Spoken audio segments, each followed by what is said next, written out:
उपमुख्यमंत्री अजित पवारांच्या अकाली एक्झिटनं महाराष्ट्रामध्ये हळहळ व्यक्त केली जाते। अशातच आज अजित पवारांच्या निधनाला 1 महिना पूर्ण झालाय। 28 जानेवारी 2024 रोजी बारामती विमानतळाजवळ त्यांच्या विमानाला अपघात झाला होता।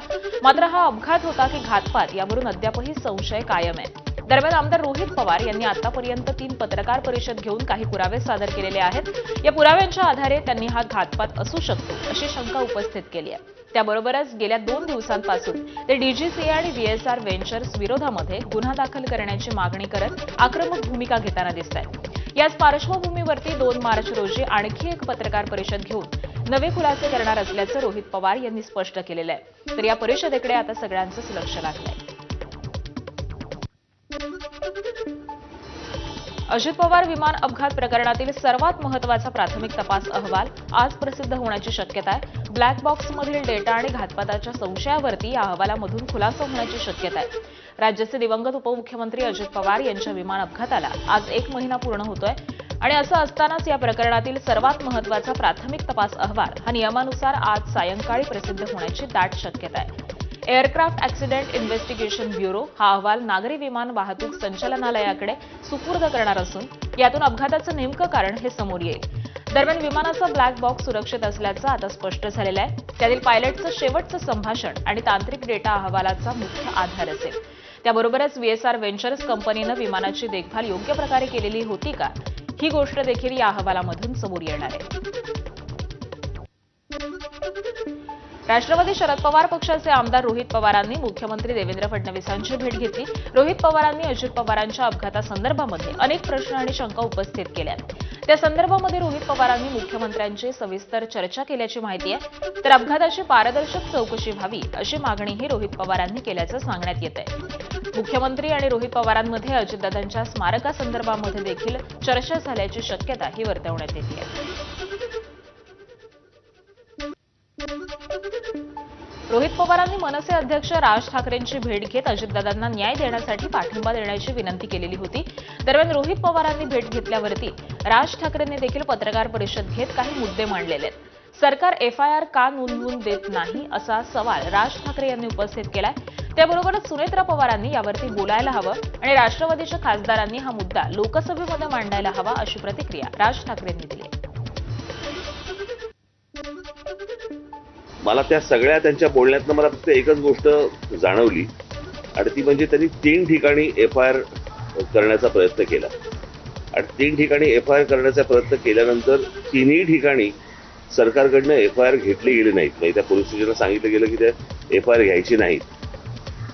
मला इथेच जास्ती मला संशयाची सुई ज्याला आपण म्हणतो की बाबा इथे सरकारला असं का वाटतंय किंवा पोलीस स्टेशनला का घेऊ देत नाही। आज सुनेत्रा वहिनी तिकडे बसलेले आहेत, उपमुख्यमंत्री म्हणून बसलेले आहेत। मला असं वाटतं त्यांनी पण या गोष्टीचा विचार केला पाहिजे कारण त्यांचेच ते पती होते आणि त्यांच्याच पतीच्या अपघाताबद्दलचा हा एफआयआर आहे आणि सरकारकडनं असा दबाव येतो की तुम्ही एफआयआर घेऊ नका। मला याचं काही राजकारण मला काही माहिती नाही की नक्की काय चालू आहे ते, पण एफआयआर करताना ज्या वेळेला अडथळे आणले जातात ज्या राज्यामध्ये सांगितलं गेलं की तुम्ही कोणीही एफआयआर नोंदवू शकता आणि नोंदवू शकता म्हटल्यानंतर जर समजा एफआयआर नोंदवायला गेलेल्या माणसाला जर तुम्ही अडथळे आणत असाल तर काही काळबेरा आहे का याच्या मागे असा संशय निर्माण होतोच ना।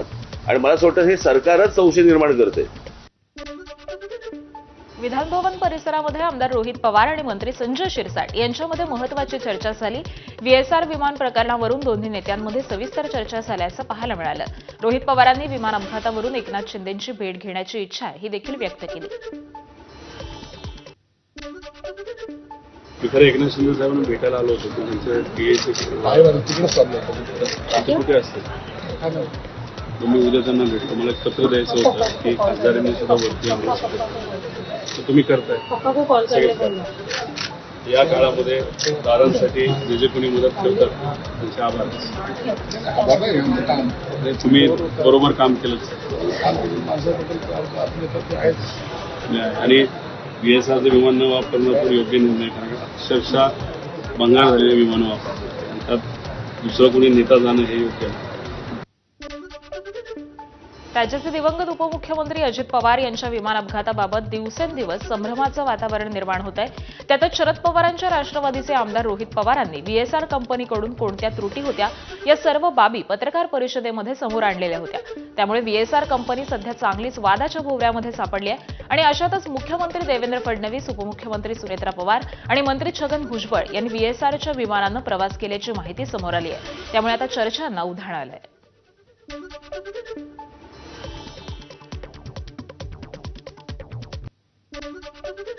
मुंबईमध्ये पार पडलेल्या एबीपीच्या आयडियाज ऑफ इंडिया 2026 या कार्यक्रमामध्ये विविध क्षेत्रातल्या मान्यवरांनी हजेरी लावली आणि या मंचाच्या माध्यमातून आपले विचार मांडले.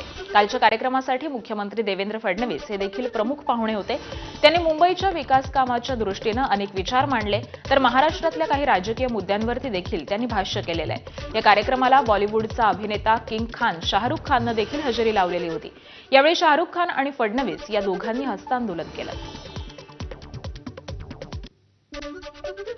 एबीपी नेटवर्कच्या या कार्यक्रमामध्ये बोलताना मुख्यमंत्री देवेंद्र फडणवीसांनी ठाकरे बंधूंना मात देऊन मुंबई पालिकेवरती कसा विजय मिळवलाय या संदर्भामध्ये भाष्य केलंय. यावेळी बोलताना त्यांनी ठाकरे बंधूंना चिमटाही काढलाय.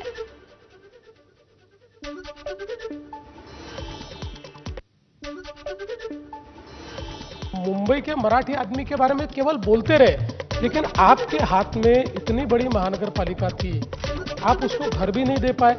और लोगों ने जब देखा कि हमने बीडीडी चाल का रीडेवलपमेंट करके जो मुंबई का बिल्कुल आम मराठी आदमी है उसको 120 फुट के घर से 500 फुट के घर में वहीं पर साउथ मुंबई में उसको हमने लाया. ऐसे ही कितने अलग अलग हमने जो रीडेवलपमेंट के कार्यक्रम हाथ में लिए, इसमें लोगों को ध्यान में आया कि असली या असल में अपने साथ कौन खड़ा है.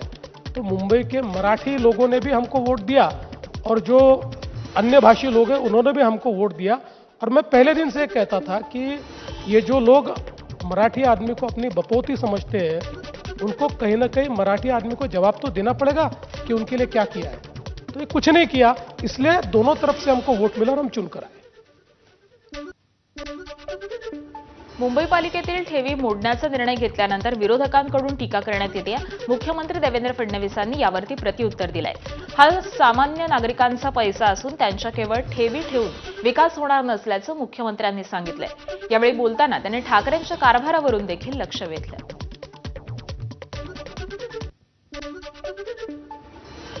मुंबई की महानगर पालिका के जो फिक्स डिपॉजिट है उस पर रेट ऑफ इंटरेस्ट कितना मिलता है? 4% मिलता है. हमारा इन्फ्लेशन का रेट कितना है? 7% है. यानी हम उस पैसे की वैल्यू भी कम कर रहे हैं. लूजिंग मनी है. you're लूजिंग मनी. लेकिन हमने क्या किया, तो हमने चूंकि पिछले 3-4 सालों में हमारे मुंबई में बॉडी नहीं थी, तो वहां पर प्रशासक होने के कारण हम लोग वहां पर कुछ कार्य कर सकते थे. अब तो कर ही सकते. देखिए, हम लोगों ने करीब करीब जो मुंबई में कैपिटल एक्सपेंडिचर 10 या 11 करोड़ 10,000 या 11,000 करोड़ होता था, उस कैपिटल एक्सपेंडिचर को हम 24,000 करोड़ तक लेकर गए. और बावजूद उसके हमने मुंबई के ये जो फिक्स डिपॉजिट है उसको बहुत डिप्लीट नहीं होने दिया. तो हमने अभी ये कहा है कि ये जो पैसा है ये जनता का पैसा है. फिक्स डिपॉजिट करके आप करोगे क्या? उस पैसे की वैल्यू आप कम कर रहे हो. तो एटलीस्ट मुंबई के लोगों के जीवन को बदलने के लिए जो प्रोजेक्ट्स है, उन प्रोजेक्ट से आप पैसा दीजिए. देखिए, मैं आपको एक बहुत मजेदार बात बताता हूं कि जिस समय इस मुंबई के मेट्रो का नेटवर्क मैंने शुरू किया, देश भर में जहां महानगर पालिका के क्षेत्र में मेट्रो का नेटवर्क बना, सब जगह महानगर पालिका ने 25% कंट्रीब्यूट किया है. सबसे अमीर महानगर पालिका मुंबई की थी. और जब मैंने मेट्रो का नेटवर्क तैयार करना शुरू किया तो उद्धव जी ने कहा कि हम नहीं देंगे, हम एक पैसा नहीं देंगे. तो मैंने कहा कि ठीक है, मुझे तो मेट्रो तैयार करना है. तो मैंने MMRDA के माध्यम से कर्जा खड़ा किया.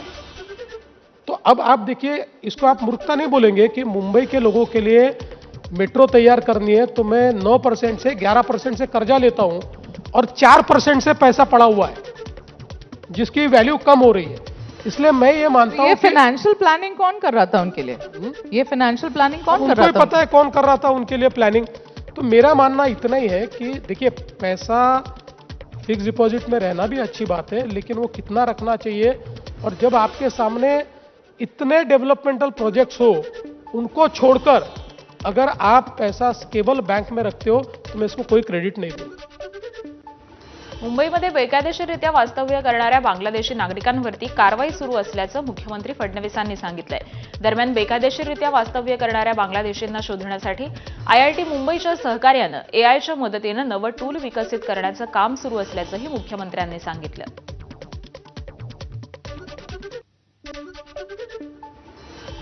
आज तक के इतिहास में सबसे ज्यादा बांग्लादेशी हम लोगों ने पिछले 1 साल में पकड़कर बांग्लादेश वापस भेजे कितनी? हैं।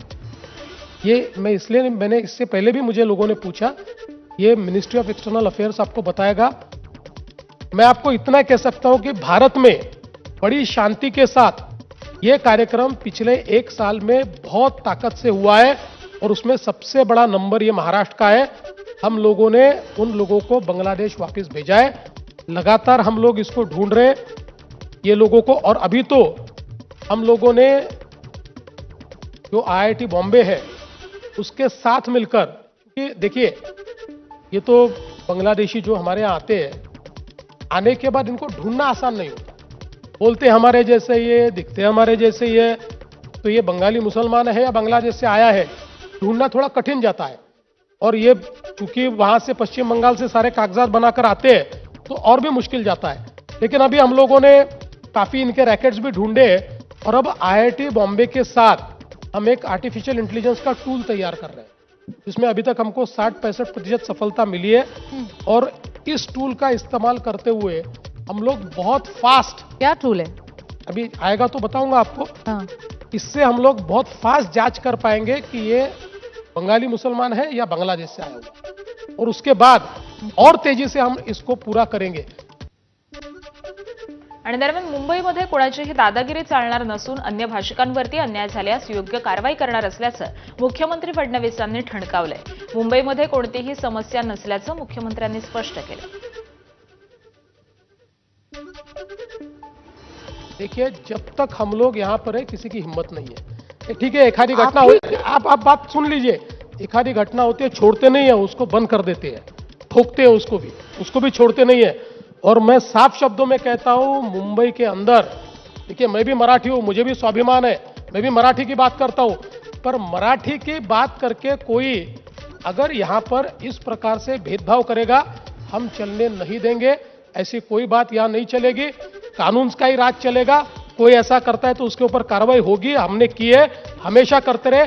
और मुंबई में रहने वाले अन्य भाषियों के साथ आप पूछ लीजिए, जब से बीजेपी की सरकार 5 साल पहले भी मैं रहा और आज भी जब से बीजेपी की सरकार है, कहीं डिस्क्रिमिनेशन दिखाई देता है क्या? कहीं डिस्क्रिमिनेशन नहीं दिखाई है, देता कोई डिस्क्रिमिनेशन नहीं है। अरे देखिए, कोई चिल्लर आदमी कहीं ना कहीं मीरा भाईंदर के एखादे कोने में किसी को झापड़ लगा दे, आप नेशनल न्यूज बना के मानो मुंबई में खदेड़ खदेड़ कर मार रहे हैं, इस प्रकार की आप भूमिका वहां तैयार करते हैं। ऐसा नहीं है भाई, मुंबई में कोई ये प्रॉब्लम नहीं है और प्रॉब्लम हम होने भी नहीं देंगे।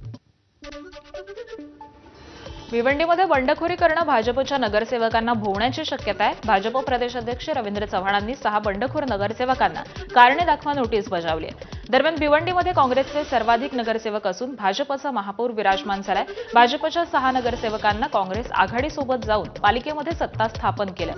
या 6 जणांना पक्षानं कारणे दाखवा नोटीस बजावली.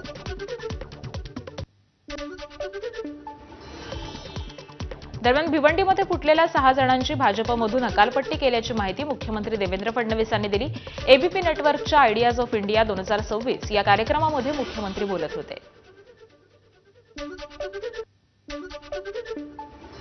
भिवंडी में हमने किसी के साथ अलायंस नहीं किया है। ये बात जरूर है कि हमारे 6 लोग टूटे भिवंडी में, बीजेपी के टूटे 6 लोग, और वो उनके साथ गए, हमने उनको पार्टी से निकाल दिया।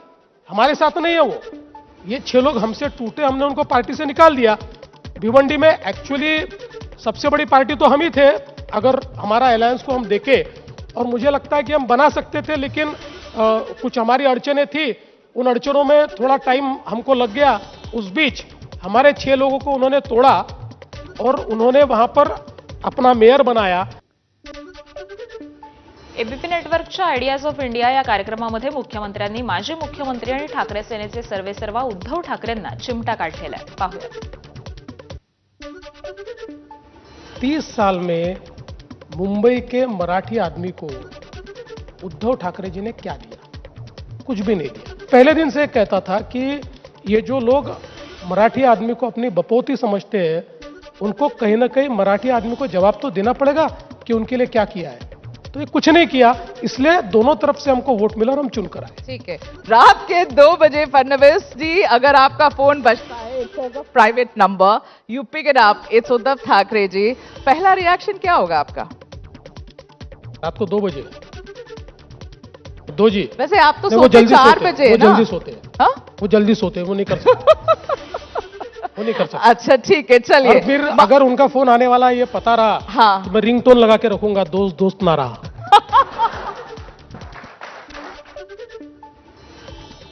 आणि या बातम्यांसह बुलेटिनमध्ये एक छोटासा ब्रेक घेतोय. पाहत रहा.